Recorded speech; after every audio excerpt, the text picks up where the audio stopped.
Hello बच्चों, कैसे हो आप सभी लोग। होप आप सभी बच्चे अच्छे होंगे और आप अपनी प्रिपरेशन जो आपके बोर्ड का एग्जाम का जो डेट शीट आ चुका है उसकी जो प्रिपरेशन है बहुत जोर शोर से कर रहे होंगे। यहाँ पर आज मैं आपको वो कुछ फंडे बताने के लिए आया हुआ हूँ जिसकी रिक्वायरमेंट आप सभी लोगों को बहुत ज़्यादा है।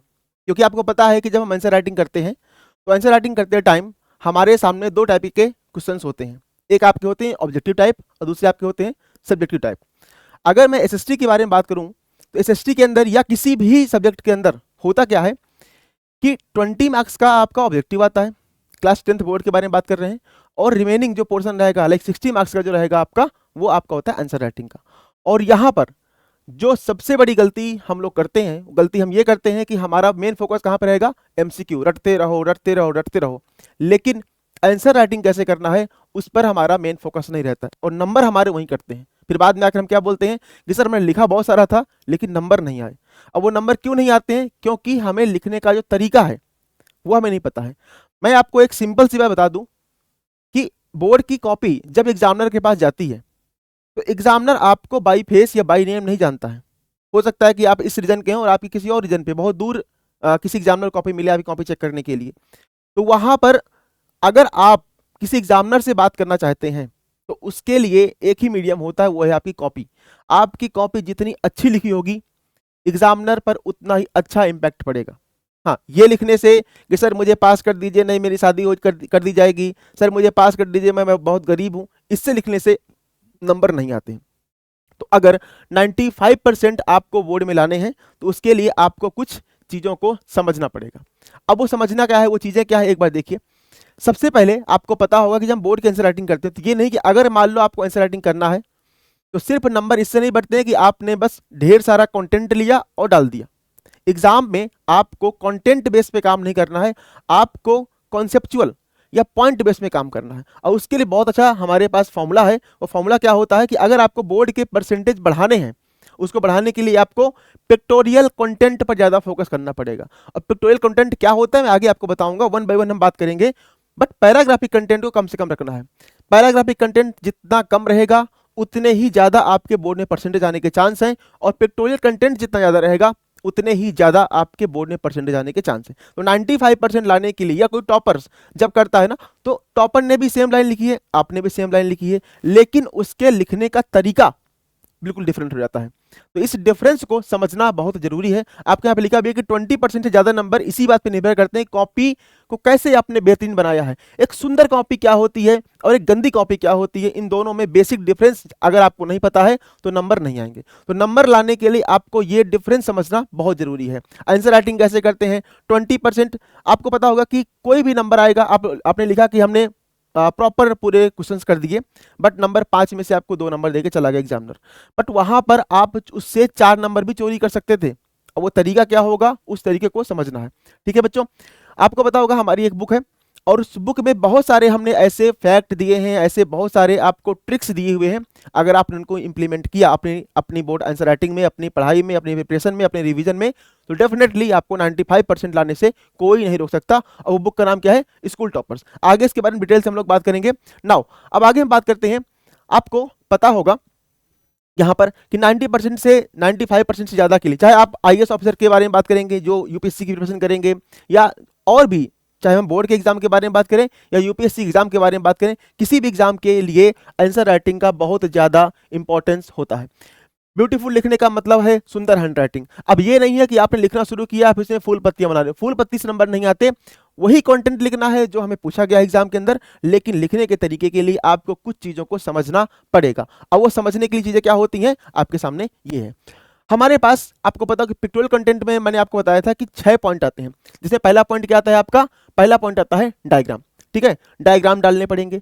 फ्लो चार्ट्स क्या होते हैं, बुलेट पॉइंट्स क्या होते हैं, टेबल क्या होते हैं, शेप्स क्या होते हैं और ग्राफ्स क्या होते हैं। ये 6 पॉइंट हैं जिसके बिहाफ में आप अपने मार्क्स को इंक्रीज कर सकते हैं। ठीक है, तो इसको एक बार फिर समझना। अगर आपको बोर्ड में आंसर राइटिंग में अच्छे नंबर लाने हैं तो 6 पॉइंट पर आपको काम करना पड़ेगा। पहला 1 diagram, 2 flow chart, 3 bullet point, 4 table, 5 shape and 6 आपका ग्राफ।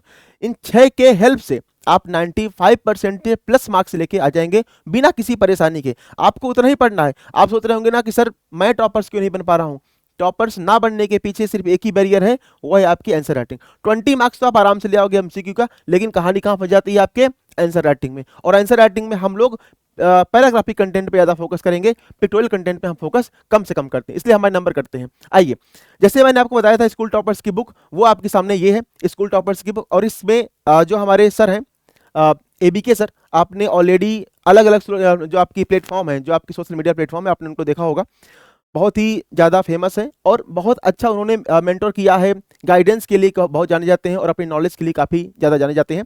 तो बेसिकली स्कूल टॉपर्स, इसके अंदर हंड्रेड्स ऑफ सेक्टर्स लिखे हुए हैं, जिसमें आपको ये सिखाया जाता है कि आप 95% से ज़्यादा कैसे मार्क्स ला सकते हो। ठीक बच्चों, आप चाहे तो इसको अवेल भी कर सकते हैं। आपको अवेल करने के लिए अमेजॉन की साइट है, यहाँ पर भी आप जा सकते हो, या QR कोड है, इसको आप स्कैन करके इसको भी परचेज कर सकते हो। ठीक है बच्चों, अब आइए आगे बात करेंगे। नंबर फर्स्ट में आते हैं, क्या है फ्लो चार्ट। अब ये फ्लो चार्ट्स क्या होते हैं समझिए। जब मैं फ्लो चार्ट्स के बारे में बात करूंगा, फ्लो चार्ट्स आपकी जो कॉपी होती उसे ग्लो चार्ट में कन्वर्ट कर देगा।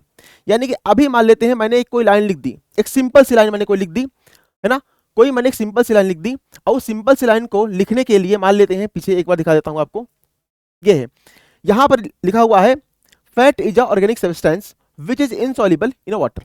अब आप क्या है कि फैट एक इनसॉल्युबल मतलब ऐसा करके आपने लिखा हुआ है, बट इसको अगर आप ऐसे ना लिख करके तरीका चेंज कर दोगे, फ्लो चार्ट में अगर आप कन्वर्ट कर दोगे, तो डेफिनेटली इसको समझना और पढ़ना और अंडरस्टैंड करना ज़्यादा अच्छा हो जाएगा। उसी में आपकी कॉपी में एक ब्यूटी आ जाएगी, और ब्यूटी कैसे आएगी, यहाँ पे देखिए,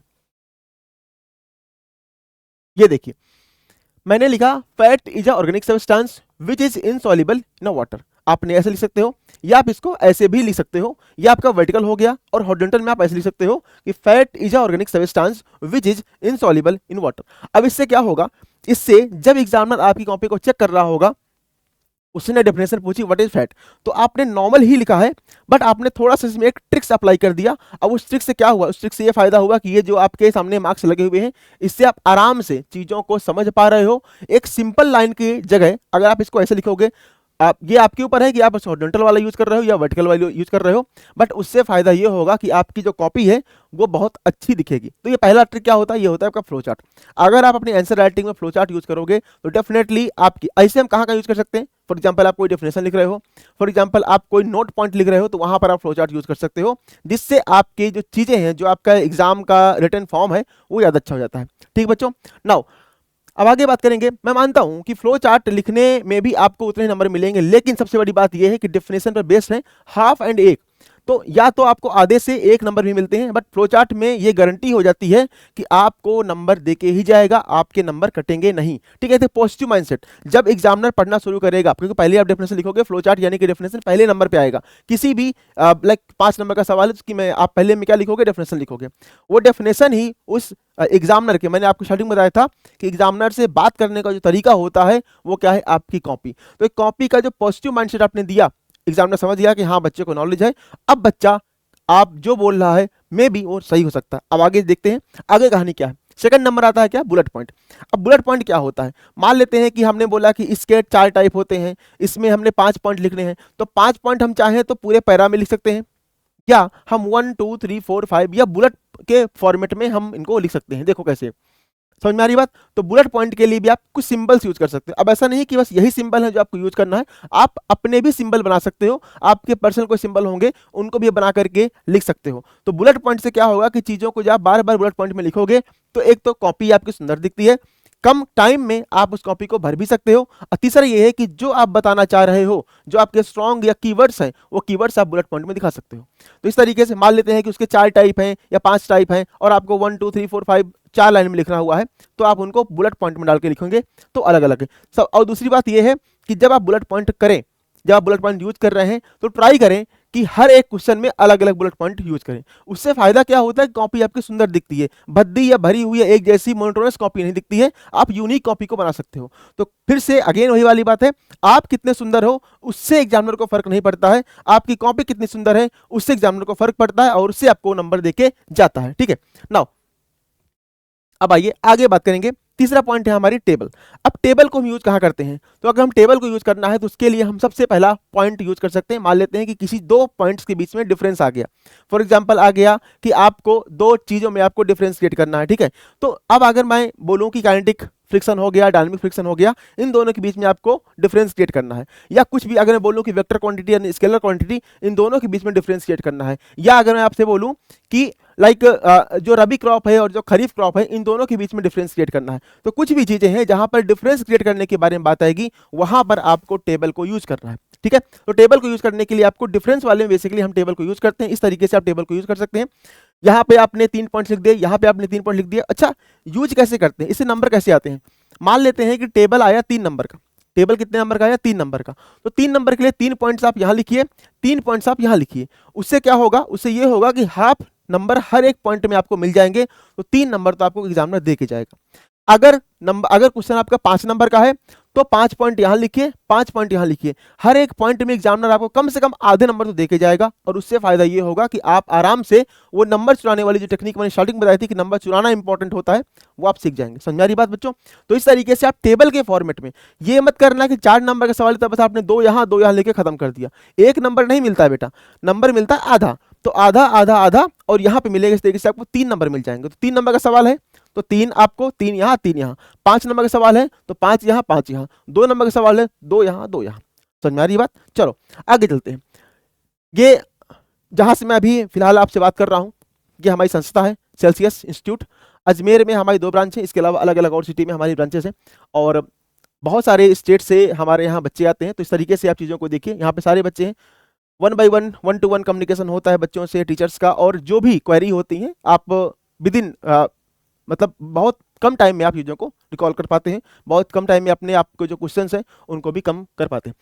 डाउट काउंटर्स भी बने हुए, क्योंकि आपको पता होगा कि जब प्रिपरेशन हम करते हैं तो प्रिपरेशन करते टाइम हमें डाउट का बहुत ज़्यादा मैटर करता है, ठीक है। डाउट की रिक्वायरमेंट क्यों होती है, क्योंकि देखिए ऐसा नहीं है कि एग्जाम जब आप तैयारी करते हैं तो बच्चों के मन में क्वेरी आती है, और क्वेरी के लिए अगर टीचर अवेलेबल नहीं है तो कहीं ना कहीं प्रॉब्लम्स होती है, एक बीच में गैप क्रिएट होता है। तो इस तरीके से जितने भी हमारे अलग अलग वेल क्वालिफाइड जो टीचर्स हैं वो आपको डाउट सेशन देंगे।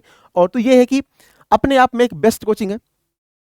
ऑनलाइन भी हम लोग प्रेजेंस हैं, हमारी प्रेजेंट हम ऑनलाइन भी हैं, इसके अलावा हमारी जो प्रेजेंस है वो ऑफलाइन तो है ही है। तो इस तरीके से आप चाहें तो हमारे सेंटर से विजिट कर सकते हैं, चीज़ों को समझ सकते हैं।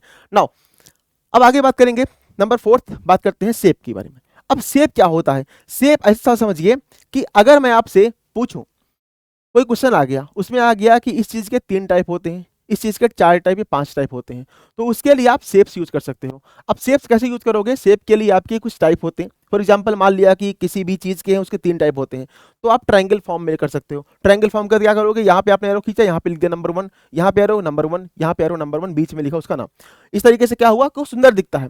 आप क्या करते हो कि आपने बस सब में सिंपल 1 2 3 1 2 3 1 2 3 मोनोटोनस लगता है। दूसरा, अगर 4 टाइप आ गया तो आप ऐसे लिख कर सकते हो, 5 टाइप आ गया तो आप पेंटागन बना सकते हो, और 6 टाइप आ गया तो आप बेंजीन टाइप की रिंग बना सकते हो, हेक्सागन बना सकते हो। तो इस तरीके से क्या होगा कि आपके जो टाइप हैं वो देखने में यूनिक लगेंगे और चीजें आपकी बहुत सुंदर दिखेंगी, ठीक है। तो इस तरीके से आपको चीजों पे आप समझ सकते हो। तो अगर आपको बेहतरीन इंप्रेशन लाना है तो ट्रायंगल शेप से भी बनाया जा सकता है। अब मैं ये नहीं बोल रहा हूँ कि बस यही तरीके होते हैं। अगर आपको लगता है कि सर मेरे पास कुछ यूनिक है, या 3 टाइप को बताने के लिए, 4 टाइप को बताने के लिए और भी यूनिक हमारे पास शेप्स हैं, आप उनको भी यूज कर सकते हैं। ये कोई हार्ड एंड फास्ट नहीं कि यूनिक यूज करना है, बट मेरे बोलने का तरीका बस ये है कि आपको शेप्स यूज करना है जितना ज़्यादा हो सके, ठीक है बच्चों।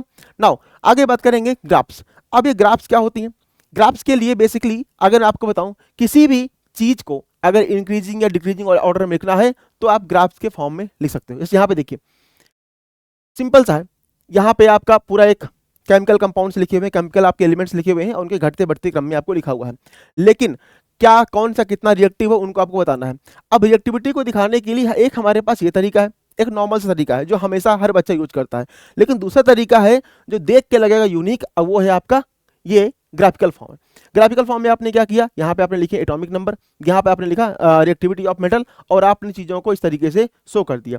उससे फायदा क्या हुआ, उससे फायदा ये हुआ कि आपने एटॉमिक नंबर और रिएक्टिविटी के बीच में आपने आराम से चीज़ों को समझा दिया। समझ में आ गया कि एल्युमिनियम का रिएक्टिविटी सबसे कम है और एटॉमिक नंबर कैल्शियम का सबसे ज़्यादा है। तो इस तरीके से आप आराम से बता पाएंगे, ठीक है। यहाँ पे ये भी समझ में आ रहा है कि सोडियम का कम है, पोटेशियम का ज़्यादा है, तो इस तरीके से चीज़ों को आप समझा पाएंगे। तो ऐसा नहीं है कि इन चीज़ों को आप हर एक क्वेश्चन में कर सकते हैं, बट अगर आपके पास टाइम है तो ग्राफिकल फॉर्म में करेंगे तो इससे ये ज़्यादा इम्पैक्टफुल लगेगा। और जब एग्जामिनर आपकी कॉपी चेक कर रहा होगा तो गारंटी है कि आपको इस वाले नंबर देके पूरे जाएगा। यहाँ भी नंबर देगा, यहाँ भी नंबर देगा, लेकिन यहाँ पे चांस ही नहीं ना कि नंबर आपका कट जाएगा। तो आपको अपनी कॉपी को सुंदर दिखाने के लिए ग्राफ्स को भी यूज कर सकते हैं। ठीक है, यहाँ पर ऐसा हो सकता है कि दोनों उत्तर को आपको बराबर नंबर मिलेंगे, कॉपी चेकर पर बेहतरीन इंप्रेशन पड़ेगा किसका, ग्राफ्स का। तो मैं बताया ना कि कुछ जगह पर नंबर बढ़ रहे होते हैं, कुछ जगह पर देखिए होता क्या है ना कि मान लेते हैं आपको पता है कि मुझे 100% उस कॉपी में हर एक क्वेश्चन के बारे में नहीं आता है, यानी कि कहीं तो ऐसा होगा, किसी क्वेश्चन में ऐसा होगा जहां मैं कुछ झोलझाल करने वाला हूं। मतलब झोलझाल का मतलब क्या होता है कि आपको नहीं आ रहा है, आप बना के लिखने वाले हो। बट अगर आपने 80% कॉपी आपने सुंदर लिख दिया इस तरीके से, ग्राफिकल फॉर्म में, बुलेट फॉर्म में, टेबल फॉर्म में, है ना, या फ्लोर चार्ट के फॉर्म में आपने लिख दिया, तो उस एग्जामिनर के माइंड में इतना अच्छा इम्पैक्ट पड़ जाएगा कि जिस क्वेश्चन में आपको कम आता है ना वहां भी वो नंबर देके जाएगा। तो आपको अपनी कमियां भी छिपानी है एग्जामिनर के सामने। ऐसा नहीं कि बता दो कि भाई सर मेरे को ये नहीं आता है, मैं तो उसको, और जो नहीं आता है उसको पहले मत लिखो। आपको पहले अपना, होता नहीं कि first impression is the last impression, आपको अपना पहला इंप्रेशन अच्छा बनाना है ताकि एग्जामिनर 2 बार सोचे आपका नंबर काटने से पहले। ठीक है बच्चों, नाउ अब आगे बात करते हैं, डायग्राम्स के बारे में बात करेंगे। डायग्राम्स हमारा लास्ट पॉइंट है, डायग्राम्स। और यहां पे आपको पता होगा कि डायग्राम बहुत ज्यादा जरूरी होते हैं। क्यों जरूरी होते हैं? क्योंकि आपको पता है, मान लेते हैं बायो की बात करते हैं। अब बायो में किसी भी चीज के बारे में उसने किसी के बारे में मान लो उसने उसने न्यूक्लियस के बारे में पूछ लिया, ठीक है, या उसने किसी और के बारे में पूछ लिया, किसी के बारे में उसने प्लांट सेल के बारे में पूछ लिया, उसने ह्यूमन के ऑर्गन्स के किसी के बारे में पूछ लिया, उसने ये नहीं बोला कि आपको डायग्राम बनाना है। बट अगर आपके पास टाइम है और आपको पता है कि इसका डायग्राम ऐसा बनता है, तो एक रफली डायग्राम बनाने में क्या जा रहा है। फायदा उससे ये होगा कि जब एग्जामिनर देखेगा कि अच्छा इसने डायग्राम बनाया है तो एक इम्पैक्ट अच्छा पड़ेगा। तो इम्पैक्ट करने के लिए या नंबर चुराने के लिए आपको करना जरूरी होता है। मैं अगेन फिर से बोल रहा हूं कि यहाँ पर जो बोर्ड परसेंटेज होता है या स्कोर होता है वो अगेन पिक्टोरियल और आपका फोटोग्राफिक कंटेंट पे ज्यादा डिपेंडेंट होता है, बट पैराग्राफिक कंटेंट पे उतना ही ज्यादा डिपेंडेंट नहीं होता है। एक बच्चे ने जिसने कोई डायग्राम ना बनाया हो और उसने सिंपल सा एक 4 लाइन में लिख के समझा दिया हो, बट दूसरे बच्चे ने 4 लाइन तो लिखी हो बट इसके अलावा उसने एक डायग्राम साइड में बना दिया हो उसी क्वेश्चन से जुड़ा हुआ, तो ऑटोमेटिक है कि आप बच्चों अगर आप खुद देखोगे तो आपको वो जो डायग्राम वाली कॉपी होगी ना वो ज्यादा अच्छी लगेगी। इसलिए ये करना जरूरी होता है नंबर लेने के लिए। ठीक है, नाउ फोटोग्राफिक कंटेंट और जो आपका पैराग्राफिक कंटेंट होता है आपकी कॉपी को कई गुना ज्यादा खूबसूरत बनाता है। सोशल मीडिया के दौर में जब लोगों को टेक्स्ट कंटेंट से नफरत सी हो गई है, कॉपी का फोटोग्राफिक कंटेंट आपको कॉपी चेकर में एक्स्ट्रा एज देने में इंपॉर्टेंट। अब देखो समझो, ये पॉइंट्स का मतलब ये होता है बच्चों, अब सोचो रील्स का जमाना है, एक रील्स आई आपके सामने जिसमें नॉर्मल सा कोई टीचर पेन पेपर लेकर के पढ़ा रहा है आपको, सेम कंटेंट है, मे बी उससे अच्छा भी कंटेंट है, बट दूसरा एक और वीडियो आता है सेम कंटेंट या उससे थोड़ा कम क्वालिटी का कंटेंट, बट उन्होंने प्रॉपर एनिमेशन, प्रॉपर विजुलाइज करा करके आपको चीजों को बताया। अब आप खुद बताइए कि आपको ज्यादा मजा कौन से वाले में आया, पहले वाले में जिसमें उसने पेन पेपर से बताया था, या दूसरे वाले में जहां पे उसने प्रॉपर एनिमेशन के थ्रू बताया था, प्रॉपर मैपिंग के थ्रू बताया था। डेफिनेटली आपका आंसर क्या होगा कि सर दूसरा वाला जहां पर मैपिंग के थ्रू बताया गया था। तो जब आपको देखना ही वो चीजें पसंद है तो आप ये कैसे सोच सकते हो कि एग्जामिनर को देखना पसंद नहीं होगा। आप एग्जामिनर को जितना अच्छा दिखाओगे एग्जामिनर के मन में उतनी अच्छी आपके लिए इमेज बनेगी और उतने अच्छे आपको नंबर मिलने के चांस बढ़ जाएंगे। ठीक है बच्चों, तो इस तरीके से कहीं भी आप अगर समझोगे तो इस तरीके से आप कर सकते हो। ठीक है, तो और एक और बात है मैं आपको बताऊं, कॉपी जब एग्जामिनर कॉपी चेक करता है उसके पास टाइम की बहुत कमी रहती है, वो नहीं चाहता है कि आप पर बहुत ज्यादा, आपकी कॉपी पर बहुत ज्यादा खर्च किया जाए। जब आप पूरा पैराग्राफिक कंटेंट लिखते हो ना ढेर सारा, तो एग्जामिनर को पढ़ने में बहुत दिक्कत होती है, और जब दिक्कत होती है तो वो आपको फ्रस्ट्रेट होकर के या बहुत ही फोकस होकर आपकी कॉपी देखेगा और फिर आपके नंबर कटने शुरू होते हैं। इसलिए टीचर को, जो एग्जामिनर होता है, उसे कम से कम अपनी कॉपी में इन्वॉल्व रखिए। जितना आपका ब्यूटीफाई आप तरीके से चीज़ों को एक्सप्रेस करेंगे उसके मन में आपके लिए इमेज उतनी अच्छी बनेगी, और डेफिनेटली वो आप पर ज़्यादा इन्वेस्ट ना करके, यानी कि टाइम बचा करके स्पीड से अभी कॉपी चेक करेगा और आपको अच्छे नंबर देगा, क्योंकि जितने भी आपने पॉइंट लिखे हैं, जो भी आपने कंटेंट दिया है, वो उभर के सामने आ रहे हैं, आराम से आपको नंबर मिल जाएंगे। तो इस तरीके से चीज़ों को आपको समझना है। ठीक है, लास्ट एक और पॉइंट है मैप। अब ये मैप की इंपॉर्टेंस क्या होती है?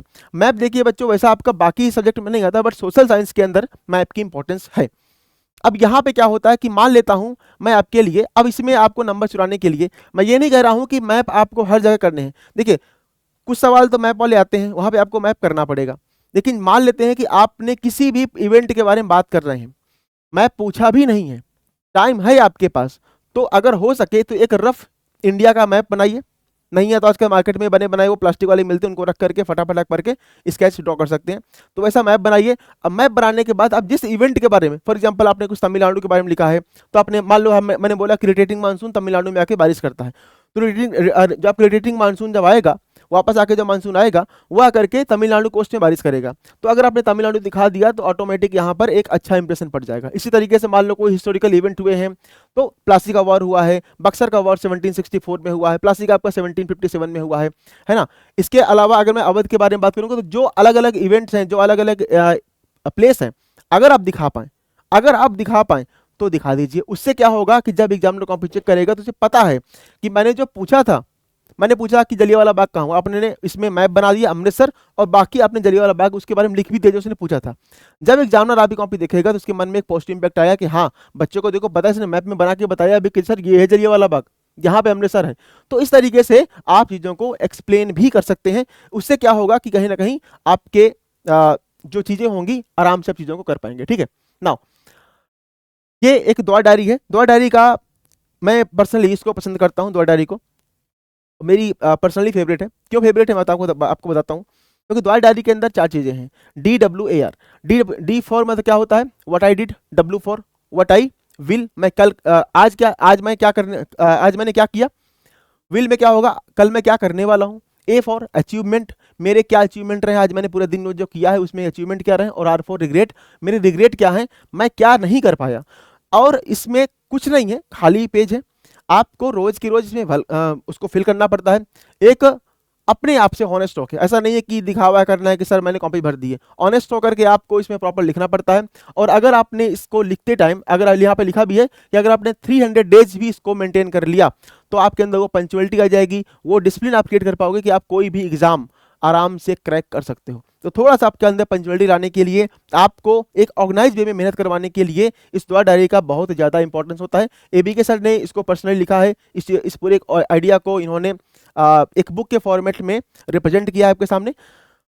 मैं खुद चाहूँगा कि जितने बच्चे प्रिपरेशन कर रहे हैं वो इस चीज़ को परचेज करें और चीज़ों को इम्प्लीमेंट करें। इसके अलावा अगर मैं आपसे बोलूँ कि हमारी जो कोचिंग्स है, सेल्सियस के बारे में अगर बात कर रहे हैं, तो ये हमारे क्या है, विक्ट्री हैं।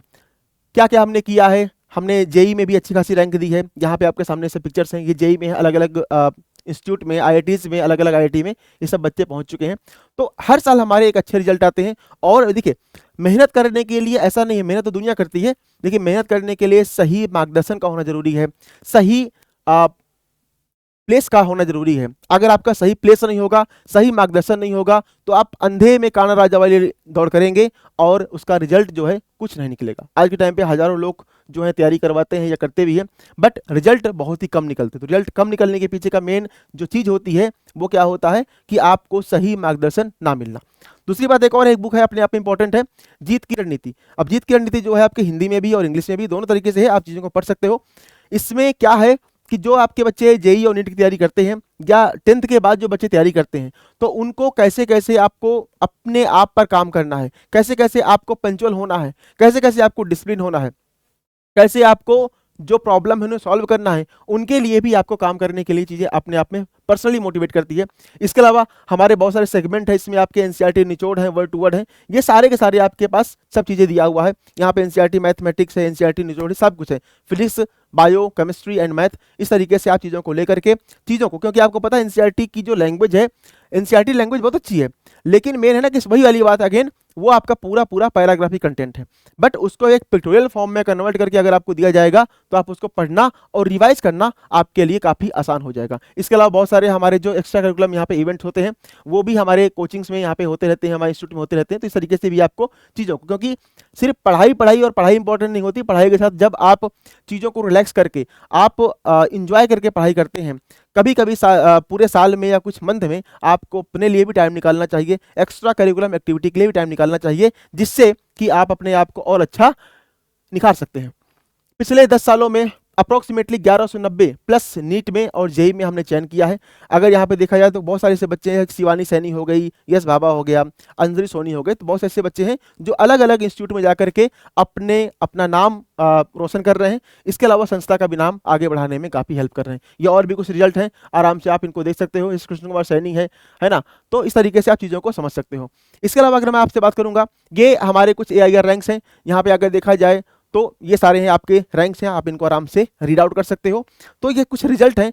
रिजल्ट समझने और देखने से लिए जरूरी होते हैं, जिससे कि हमें समझ में ये आता है कि हाँ, हम जो रास्ता अपना रहे हैं, जिसके साथ हम मेहनत कर रहे हैं, वो रास्ता सही है, वो इंसान सही है, वो प्लेस सही है। ठीक है, अदरवाइज ऐसे कहते हैं ना कि भेड़ चाल चलना तो आसान है, सबके लिए आसान होता है, तो हमें वो भेड़ चाल नहीं चलना, हमें चलना है point to point and step to step हमें आगे बढ़ना है। इसके अलावा जो हमारी 10th बोर्ड के या जो यहाँ पे जो 12th बोर्ड के हमारे जो रिजल्ट हैं बोर्ड में आए हुए, वो भी हैं। देखिए, निर्मल कुमार है JLN अजमेर से, तो 12th में 96%, इस तरीके से 94.6%, 94.6%, 94.1%, तो इस तरीके से अलग अलग ये अभी जो लास्ट ईयर आपका बोर्ड हुआ है उसी के हैं। तो ये सारे के सारे हमारे हैं, जिसमें हमने 200 से अधिक बच्चे हैं जो अलग अलग राज्यों में हैं। तो ये चीज़ें हैं। इसके अलावा हमारी जो एक ब्रांच है, वो एक जो हमारी मेन ब्रांच है वो अजमेर में है। प्रेजेंट टाइम में मैं वहीं से आपसे बात कर रहा हूँ।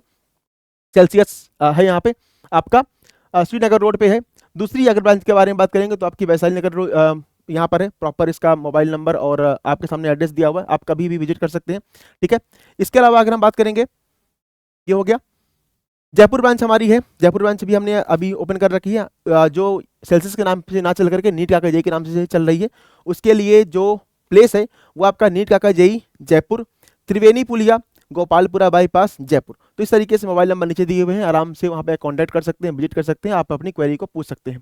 ठीक है, इसके अलावा हमारा जो मोबाइल ऐप है वहाँ भी आप जाकर के गो थ्रू कर सकते हैं, चीज़ों को समझ सकते हैं, चीज़ों को अवेल कर सकते हैं। इसके अलावा ये आपका QR कोड है, QR कोड में जाकर के भी आप स्कैन करके डायरेक्टली आप इस ऐप को परचेज कर सकते हैं। मतलब यहाँ पर आप जाकर के लॉगिन करके इसके बाद जो भी प्रोडक्ट हैं आप उन चीज़ों को परचेज कर सकते हैं। ठीक है, हमारे जो यूट्यूब चैनल्स भी हैं उनको भी आप नीट काका जेई, इसके अलावा और भी डिफरेंट चैनल्स हैं जिनको भी आप करके वहाँ पर जाकर के सारी इन्फॉर्मेशन ले सकते हैं। मोबाइल नंबर आपके सामने हुआ है, मैं एक बार आपको मोबाइल नंबर आपको दिखा देता हूँ कि 72300855। ठीक है, तो इस तरीके से आपके चीज़ें हैं। अभी के लिए बच्चों बस इतना ही। कोई क्वेरी है, कोई भी अगर आपको दिक्कत परेशानी है, डेफिनेटली आप कमेंट करिए, आप हमसे बात करिए, फ़ोन करिए, विजिट करिए, जो भी है। बट आपको अपने आप को तैयार करने के लिए अब कमर कसनी पड़ेगी। मल्टीपल टाइप क्वेश्चन से के साथ साथ आपको अपने सब्जेक्टिव क्वेश्चन पे भी कमांड बनाना पड़ेगा, पिक्टोरियल बेस्ड क्वेश्चन पे फोकस करना पड़ेगा, है ना। पैराग्राफिक कंटेंट को कम से कम रखना पड़ेगा। यही आज का एक मूल मंत्र है 95% लाने का। ठीक है, अभी के लिए बच्चों धन्यवाद, नमस्कार, जय हिंद।